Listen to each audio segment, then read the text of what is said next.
ರಾಜ್ಯದಲ್ಲಿ ಹತ್ತತ್ರ 70% ಅಷ್ಟು ಜಿಲ್ಲೆಗಳಲ್ಲಿ ಮಳೆ ಅಬ್ಬರಿಸ್ತಾ ಇದೆ. ನಾನಾ ಅವಾಂತರಗಳು ಸೃಷ್ಟಿಯಾಗಿದೆ. ಸಂಕಷ್ಟದಲ್ಲಿ ಇರುವಂತದ್ದು ರೈತ, ಬಡವರ ಬದುಕು ಬೀದಿಗೆ ಬಿದ್ದಿದೆ ಅಂತ ಪರಿಸ್ಥಿತಿ ನಿರ್ಮಾಣ ಆಗಿರುವಂತದ್ದು. ರಾಜ್ಯದಾದ್ಯಂತ ಆಲ್ಮೋಸ್ಟ್ ಹೇಳ್ತಾ ಇದ್ದಲ್ಲ 70% ಅಷ್ಟು ಜಿಲ್ಲೆಯಲ್ಲಿ ಮಳೆ ಆಗ್ತಾ ಇದೆ. ಬೆಳೆ ನಾಶ ಆಗಿರುವಂತದ್ದು, ಸಾವು ನೋವು ಕೂಡ ಆಗ್ತಾ ಇದೆ. ಜನರ ಜೀವನ ಬರ್ಬಾದ್ ಮಾಡ್ತಾ ಇರುವಂತದ್ದು ಈ ಬೇಸಿಗೆಯ ಮಳೆ. ಅಕಾಲಿಕ ಮಳೆ ಇದೆ. ಮುಂಗಾರು ಆರಂಭ ಆಗಲಿಕ್ಕೆ ಇನ್ನೊಂದು 10 ದಿನ ಇದೆ. ಈ ಸಂದರ್ಭದಲ್ಲಿ ನಾನಾ ರೀತಿಯಾದಂಥ ಅವಾಂತರಗಳನ್ನು ಸೃಷ್ಟಿ ಮಾಡ್ತಾ ಇರುವಂಥದ್ದು ಮುಂಗಾರು ಪೂರ್ವ ಬರ್ತಾ ಇರುವಂಥ ಮಳೆ. ಅಧಿಕಾರಿಗಳು, ಜನಪ್ರತಿನಿಧಿಗಳದು ಗಾರ್ಡನ್ ಇದೆ, ಜಾಣ ಕುರುಡು. ಅವ್ರಿಗೇನು ಆಯ್ತಲ್ಲ ಎಲ್ಲ ಕೆಲಸ ಗೆದ್ದಾಯ್ತು. ಜನಪ್ರತಿನಿಧಿ MLAಗಳು ಇನ್ನೇನು ಜಿಲ್ಲಾ ಪಂಚಾಯತ್ ಮೆಂಬರ್ ಇಲ್ಲ, ತಾಲೂಕ್ ಪಂಚಾಯತಿ ಮೆಂಬರ್ ಇಲ್ಲ, ಗ್ರಾಮ ಪಂಚಾಯತಿ ಎಲೆಕ್ಷನ್ ಮಾಡಲಿಕ್ಕೆ ಯೋಗ್ಯತೆ ಇಲ್ಲ ಈ ರಾಜ್ಯ ಸರ್ಕಾರಕ್ಕೆ. ಇನ್ನೊಂದು ಕಡೆ ಇರುವಂಥ MLAಗಳು ಆರಾಮಾಗಿ AC ಕಾರಲ್ಲಿ ಓಡಾಡ್ಕೊಂಡು ತಿರ್ಗಾಡ್ಕೊಂಡಿದ್ದಾರೆ. ಅಧಿಕಾರಿಗಳು ಕೂಡ ಅಷ್ಟೇ. MLAನೇ ಕೇಳಲ್ಲ ಅಂದರೆ ಇನ್ನು ಅಧಿಕಾರಿಗಳು ಕೇಳ್ತಾರಾ ರೈತರ ಸಂಕಷ್ಟವನ್ನ, ಬಡವರ ಸಮಸ್ಯೆಯನ್ನ? ಬೆಳೆ ನಾಶವಾಗಿ ಕಣ್ಣೀರಿಡ್ತಾ ಇದ್ದಾರೆ ಅನ್ನದಾತರು. ಮನೆಗಳು ಕುಸಿದು ಬೀದಿಗೆ ಬರ್ತಾ ಇರುವಂಥದ್ದು ಜನರ ಬದುಕು. ಮರಗಳು, ಲೈಟ್ ಕಂಬಗಳು ಬೀಳ್ತಾ ಇದ್ದು ಆತಂಕದಲ್ಲೇ ಜೀವನವನ್ನ ಮಾಡುವಂಥ ಪರಿಸ್ಥಿತಿ ಇದೆ. ಮಳೆ ಹಾನಿ ಸಮೀಕ್ಷೆ ಮಾಡ್ತಾ ಇಲ್ಲ ಅಧಿಕಾರಿಗಳು. ಕ್ಷೇತ್ರಗಳತ್ತ ಶಾಸಕರು, ಸಚಿವರ ಸುಳಿವೇ ಇಲ್ಲ. ಸಚಿವರು ಅನ್ನುವಂಥವ್ರು ಇದ್ದಾರಾ? ಉಸ್ತುವಾರಿ ಜಿಲ್ಲಾ ಸಚಿವರು ಅನ್ನುವಂಥ ಪ್ರಶ್ನೆಯನ್ನ ಆ ಜಿಲ್ಲೆಯ ಜನ ಕೇಳ್ತಾ ಇದ್ದಾರೆ. ಯಾರಾದ್ರೂ ಇದಾರಾ ನಮ್ಮ ಜಿಲ್ಲೆಗೆ ಉಸ್ತುವಾರಿ ಸಚಿವರು ಅಂತ? ಹೆಸರು ಹುಡುಕಾಡಬೇಕಾಗಿದೆ. ಅಪರೂಪಕ್ಕೆ ತಿಂಗಳಿಗೊಮ್ಮೆ ಬಂದು ಹೋಗ್ತಾರೆ.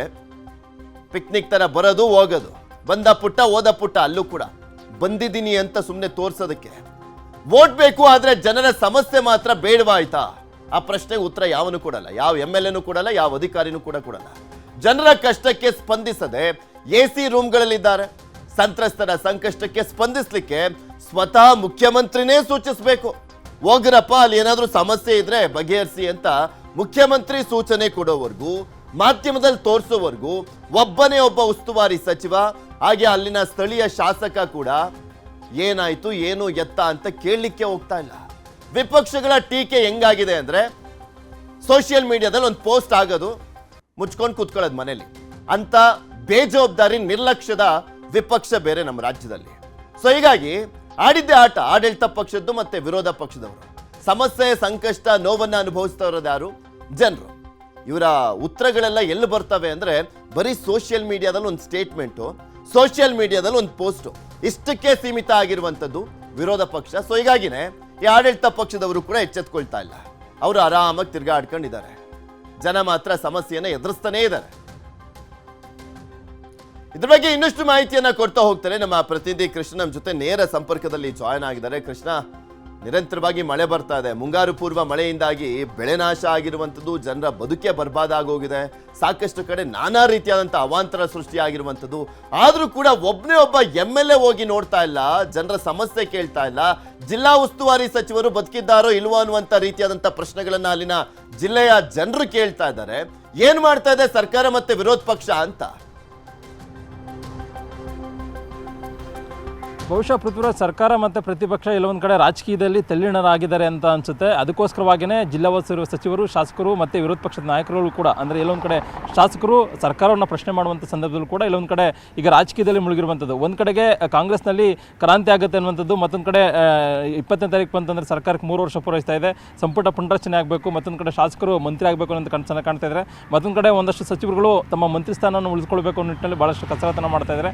ಮತ್ತೊಂದು ಕಡೆ CM ಸಿದ್ದರಾಮಯ್ಯ ಮತ್ತು DCM DK ಶಿವಕುಮಾರ್ ನಡುವೆ ಪವರ್ ಶೇರಿಂಗ್ ಅನ್ನೋ ಒಂದು ವಿಚಾರ ಜಟಾಪಟಿ ಕೂಡ ನಡೀತಾ ಇದೆ. ಹೀಗಾಗಿ ಇಂಥ ಸಂದರ್ಭದಲ್ಲಿ ಏನು ಬೇಕಾದರೂ ಆಗ್ಬೋದು ಅನ್ನೋ ಒಂದು ಆತಂಕದಲ್ಲಿ ಸಚಿವರಿದ್ದಾರೆ. ಹಾಗಾಗಿನೇ ಪೃಥ್ವಿರಾಜ್ ಎಲ್ಲ ಒಂದು ಕಡೆ ಈಗ ಜಿಲ್ಲೆಗಳಿಗೆ ಅವರು ತೆರಳ್ತಾ ಇಲ್ಲ ಅನ್ನುವಂಥದ್ದು. ಯಾಕಂದರೆ ಈಗಾಗಲೇ ರಾಜ್ಯದಲ್ಲಿ ದೊಡ್ಡ ಮಟ್ಟದ ಮುಂಗಾರು ಮಳೆ ಈಗಾಗಲೇ ಬಂದಿರುವಂಥದ್ದು. ಸಾಕಷ್ಟು ಮಳೆಯಿಂದಾಗಿ ಸಾಕಷ್ಟು ಹಾನಿಯಾಗಿದೆ, ಬೆಳೆ ನಾಶ ಕೂಡ ಆಗಿದೆ. ಮತ್ತೊಂದು ಕಡೆ 3 ಜನರು ಕೂಡ ಈಗಾಗಲೇ ಸಾವಿಗೀಡಾಗಿರುವಂಥದ್ದು. ಮತ್ತೊಂದು ಕಡೆ ಅಧಿಕಾರಿಗಳು ಕೂಡ ಅಲ್ಲಿ ಸ್ಥಳಕ್ಕೆ ಭೇಟಿಯನ್ನು ಕೊಟ್ಟು ಕ್ರಮವನ್ನು ವಹಿಸಬೇಕಾಗಿತ್ತು. ಆದರೆ ಈಗ ಸರ್ಕಾರನೇ ಎಲ್ಲೊಂದು ಕಡೆ ಈಗ ನಿರ್ಲಕ್ಷ್ಯ ತೋರ್ತಕ್ಕಂಥ ಒಂದು ಸಂದರ್ಭದಲ್ಲಿ ಅಧಿಕಾರಿಗಳು ಕೂಡ ಎಲ್ಲೊಂದು ಕಡೆ ಈಗ ಬೇಜವಾಬ್ದಾರಿತನಾಗಿ ಈಗ ವರ್ತನೆ ಮಾಡ್ತಾ ಇರುವಂಥದ್ದು. ಹಾಗಾಗಿನೇ ಈಗ ಸ್ಥಳೀಯ ಮಟ್ಟದಲ್ಲಿ ಸಾಕಷ್ಟು ಆಕ್ರೋಶ ಕೂಡ ವ್ಯಕ್ತವಾಗ್ತಿರುವಂಥದ್ದು. ಸ್ಥಳೀಯ ಜನರು ಕೂಡ ಈಗಾಗಲೇ ಸರ್ಕಾರದ ವಿರುದ್ಧವಾಗಿ ಆಕ್ರೋಶ ಕೂಡ ವ್ಯಕ್ತಪಡಿಸ್ತಿದ್ದಾರೆ. ಯಾಕಂದರೆ ಈಗಾಗಲೇ ಜಿಲ್ಲಾ ಉಸ್ತುವಾರಿ ಸಚಿವರುಗಳು ಜಿಲ್ಲೆಗಳಲ್ಲಿ ಇದ್ದುಕೊಂಡು ಈ ರೀತಿ ಸಮಸ್ಯೆ ಆದ ಸಂದರ್ಭದಲ್ಲಿ ಅಲ್ಲಿ ಭೇಟಿಯನ್ನು ಕೊಟ್ಟು ಜನರ ಸಮಸ್ಯೆಯನ್ನು ಕೇಳಿ ಮತ್ತು ಸೂಕ್ತವಾಗಿ ಪರಿಹಾರವನ್ನು ಕೊಟ್ಟು ಮತ್ತು ಮಳೆಗೆ ಮುಂಜಾಗ್ರತಾ ಕ್ರಮವನ್ನು ವಹಿಸುವಂಥ ನಿಟ್ಟಿನಲ್ಲಿ ಸಭೆಯನ್ನು ಮಾಡಬೇಕಾಗಿತ್ತು. ಆದ್ರೀಗ ಮುಂಗಾರು ಮಳೆ ಪೂರ್ವ ಬಂದರೂ, ಮುಂಗಾರು ಮಳೆ ಎಂಟ್ರಿ ಆದರೂ ಕೂಡ ಇಲ್ಲೊಂದು ಕಡೆ ಕಂದಾಯ ಸಚಿವರಾಗಿರ್ಬೋದು ಮತ್ತು ಮುಖ್ಯಮಂತ್ರಿಗಳು ಒಂದು ಸಭೆ ಮಳೆ ಬರೋಕ್ಕೂ ಮುಂಚಿತವಾಗಿ ಒಂದು ಸಭೆಯನ್ನು ಮಾಡಿದ್ರು ವಿನಃ ಎಲ್ಲೊಂದು ಕಡೆ ಆ ಒಂದು ಸಭೆ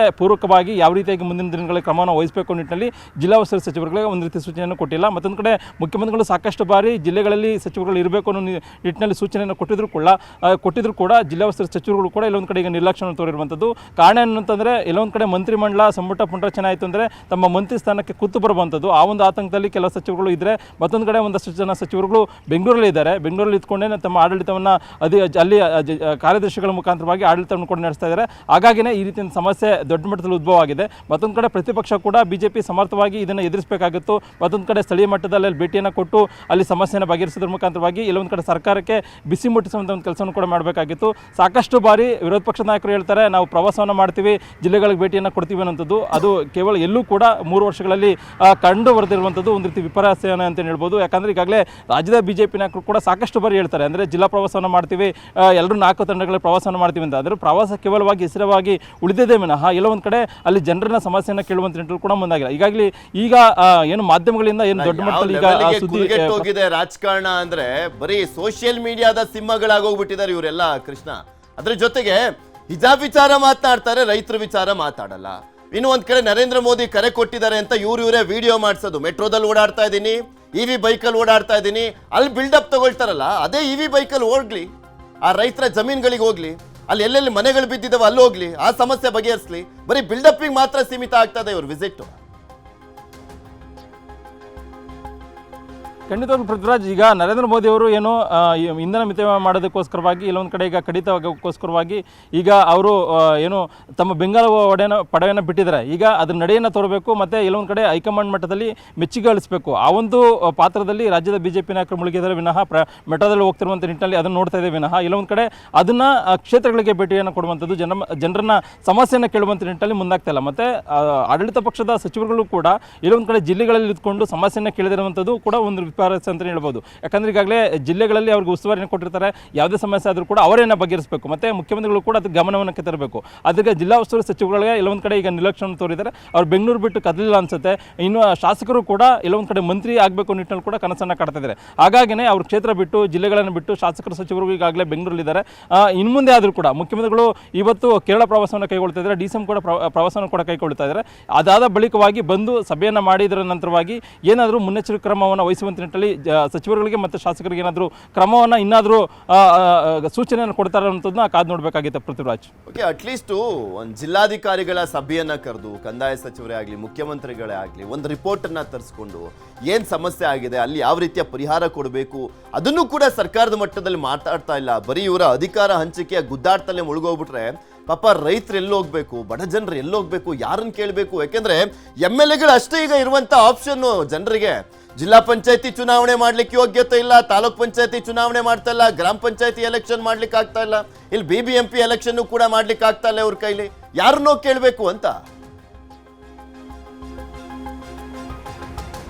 ಈಗ ಅದೇ ಪ್ರಶ್ನೆ ಇರುವಂಥದ್ದು ಜನರಿಗೆ, ಸಾಮಾನ್ಯ ಜನರಿಗೆ. ಯಾಕಂದರೆ ಗ್ಯಾರಂಟಿಗಳನ್ನ ಕೊಟ್ಟು ಮತ್ತು ಅಭಿವೃದ್ಧಿಯನ್ನು ಮಾಡಿಲ್ಲ ಅನ್ನೋಂಥದ್ದು ಒಂದು ದೊಡ್ಡ ಮಟ್ಟದ ಆಪಾದನೆಗೆ ಗುರಿಯಾಗಿದೆ.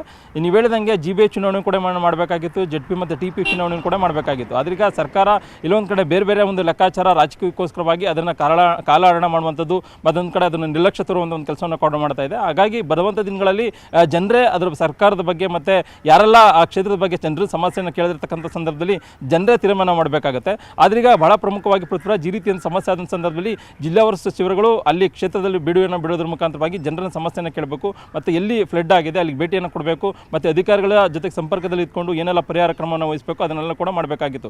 ಆದ್ರೀಗ ಕೇವಲವಾಗಿ ಒಂದು ರೀತಿ ತೋರಿಕೆಯಾಗಿ ಒಂದಷ್ಟು ಜನ ಸಚಿವರುಗಳು ಅಲ್ಲಿ ಒಂದು ಸಭೆಯನ್ನು ಮಾಡಿ ಸುಮ್ಮನಾಗಿ ಬೆಂಗಳೂರಿಗೆ ಬರ್ತಾರೆ ವಿನಃ ಎಲ್ಲೋ ಒಂದು ಕಡೆ ಅದನ್ನು ಕಾರ್ಯರೂಪಕ್ಕೆ ತರುವಂಥ ನಿಟ್ಟಿನಲ್ಲಿ ಜಾರಿ ಮಾಡುವಂಥ ನಿಟ್ಟಿನಲ್ಲಿ ಕೂಡ ಮುಂದಾಗ್ತಾ ಇಲ್ಲ. ಹಾಗಾಗಿನೇ ಈಗ ರಾಜ್ಯದಲ್ಲಿ ಸಾಕಷ್ಟು ಮಳೆ ಕೂಡ ಬರ್ತಾ ಇದೆ. ಇನ್ನು ಮುಂದೆ ಆದರೂ ಕೂಡ ಈಗ ಮುಂಗಾರು ಮಳೆ ಎಂಟ್ರಿ ಆಗಿರೋ ಸಂದರ್ಭದಲ್ಲಿ ಸಾಕಷ್ಟು ಆ ಮಳೆ ಇನ್ನೂ ಕೂಡ ಮುಂದುವರುವಂಥ ಸಾಧ್ಯತೆ ಇದೆ. ಈಗಾಗಲೇ ಹವಾಮಾನ ಇಲಾಖೆಯಿಂದ ಕೂಡ ಮುನ್ಸೂಚನೆ ಕೂಡ ಈಗಾಗಲೇ ಸಿಕ್ಕಿರುವಂಥದ್ದು. ಹಾಗಾಗಿ ಬರ್ತಕ್ಕಂಥ ದಿನಗಳಲ್ಲಿ ಜಿಲ್ಲಾ ಉಸ್ತುವಾರಿ ಸಚಿವರುಗಳು, ಶಾಸಕರು ಇನ್ನು ಮುಂದೆ ಆದರೂ ಕೂಡ ಕೆಲಸವನ್ನು ಮಾಡಬೇಕು ಅನ್ನೋ ನಿಟ್ಟಿನಲ್ಲಿ ಕೂಡ ಜನರ ಕಳಕಳಿ ಆಗಿರುವಂಥದ್ದು. ಹಾಗಾಗಿ ಇನ್ನು ಮುಂದೆ ಆದರೂ ಕೂಡ ಅಂದರೆ ಈಗಾಗಲೇ ಸಾಕಷ್ಟು ಆಕ್ರೋಶ ಕೂಡ ವ್ಯಕ್ತವಾಗ್ತಾ ಇದೆ ಶಾಸಕರು ಮತ್ತು ಸಚಿವರ ನಡೆ ಮೇಲೆ. ಇನ್ನು ಮುಂದೆ ಆದರೂ ಕೂಡ ಮುಖ್ಯಮಂತ್ರಿಗಳು ಶಾಸಕರು ಮತ್ತು ಸಚಿವರುಗಳಿಗೆ ಏನಾದರೂ ಒಂದು ಸೂಚನೆಯನ್ನು ಕೊಟ್ಟು ಅದ್ರ ಬಗ್ಗೆ ಸ್ಥಳಕ್ಕೆ ಭೇಟಿಯನ್ನು ಕೊಟ್ಟು ಗಮನ ಹರಿಸಿ ಅನ್ನೋ ಒಂದು ಸೂಚನೆಯನ್ನು ಮುಖ್ಯಮಂತ್ರಿಗಳು ಕೊಡ್ತಾರಾ ಅನ್ನೋದು ಈಗ ನೋಡಬೇಕಾಗುತ್ತೆ ಪೃಥ್ವಿರಾಜ್. ಯೂಸ್ಲೆಸ್ ವಿರೋಧ ಪಕ್ಷ, ವರ್ಕ್ಲೆಸ್ ಗೌರ್ಮೆಂಟ್ ಹಂಗಾಗೋಗ್ಬಿಟ್ಟಿದೆ ಪರಿಸ್ಥಿತಿ. ರಾಜ್ಯದ ಜನರ ಪರಿಸ್ಥಿತಿ ಹೇಳಕ್ಕೆ ಆಗ್ತಾ ಇಲ್ಲ. ಧನ್ಯವಾದ ಕೃಷ್ಣ ನಿಮ್ಮೆಲ್ಲ ಮಾಹಿತಿಗಾಗಿ. ಆಲ್ಮೋಸ್ಟ್ ನಾನು ಹೇಳ್ತಾ ಇದ್ನಲ್ಲ, 70% ಜಿಲ್ಲೆಗಳಲ್ಲಿ ಇದೇ ಪರಿಸ್ಥಿತಿ ಇದೆ. ಮರಗಳು ಉರುಳು ಬೀಳ್ತಾ ಇದ್ದಾವೆ, ಲೈಟ್ ಕಂಬಗಳು ಉರುಳು ಬೀಳ್ತಾ ಇರುವಂಥದ್ದು, ರೈತರ ಬೆಳೆಗಳು ಕಂಪ್ಲೀಟ್ ಆಗಿ ನಾಶ ಆಗೋಗ್ತಾ ಇದೆ, ಬೆಳೆಗೆ ಬೆಲೆನೂ ಕೂಡ ಇಲ್ಲ ಅಂತ ಪರಿಸ್ಥಿತಿ ಇದೆ. ಸ್ಪಂದಿಸಬೇಕಾದಂಥವ್ರು ಎಲ್ಲ ಮುಚ್ಕೊಂಡು ಕೂತ್ಕೊಂಡಿದ್ದಾರೆ.